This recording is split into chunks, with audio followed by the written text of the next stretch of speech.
Well, leading up to the deadliest disaster in state history, North Carolina failed to deliver potentially life-saving information to people in most western North Carolina counties. As this video shows, Helene, with this relentless rain, triggered thousands of landslides, killing an estimated 31 people at a minimum. WCNC Charlotte's Nate Morabito discovered years before this unprecedented storm, a taxpayer-funded program promised to flag landslide risk, but then became a political casualty. Oh my goodness! Rebuilding. Fleeting moments of light, often overshadowed. I sit and look at it every day. By darkness. Our entire relationship right there.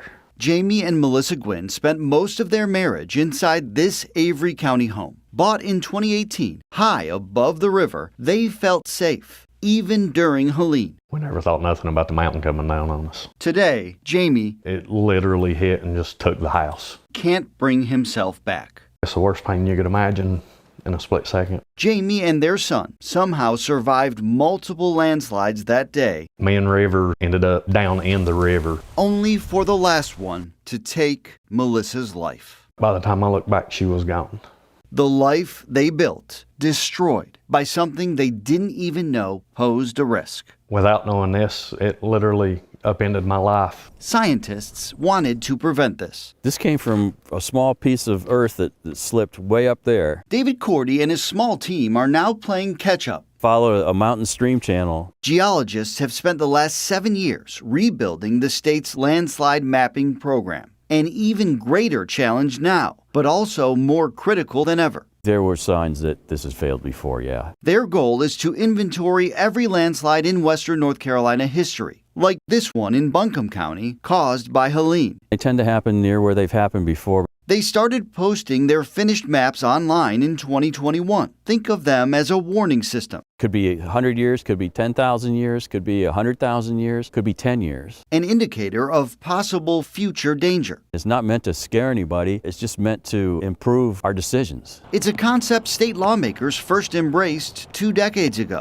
after landslides during Hurricanes Francis and Ivan killed 5 people. In 2005, the North Carolina General Assembly dedicated about $500,000 a year to create and sustain the landslide mapping program. Legislators tasked the team with mapping landslides in 19 western North Carolina counties. The geologists fully mapped 4 of those counties, but in 2011, the political winds shifted. Amid concerns from realtors and builders worried about property values, liability, and government regulation, the newly led Republican General Assembly shut the program down. Then, in 2018, another storm hit, prompting more deadly landslides in western North Carolina. The General Assembly, again controlled by Republicans, lifted the freeze and dedicated limited funding to the effort, which restarted in 2019. I believe it saved lives. In the time since, Cordy's team has mapped another 5 counties. Information that's helped some homeowners, builders, and planners understand the risks and assess their comfort level. You don't want to build the school here, you want to move it over 500 feet. Cordy's now asking lawmakers to expand the program and dedicate recurring money so he can hire more people and keep up with the daunting workload.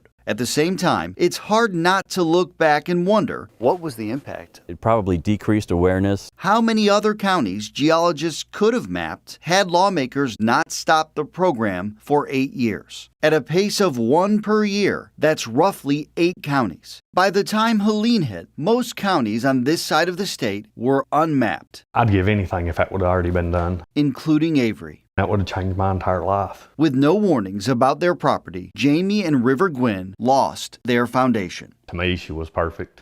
As they rebuild without Melissa, you got a bunch of pieces. The father and son are traumatized. You're always paranoid that the mountain's going to cave down on top of you. Now living in a different home in the shadow of another mountain, they, like people in most western North Carolina counties, still don't know if their house is near a historic landslide site. The North Carolina Home Builders Association is quick to tell us the organization's past questions about landslide mapping doesn't equate to formal opposition.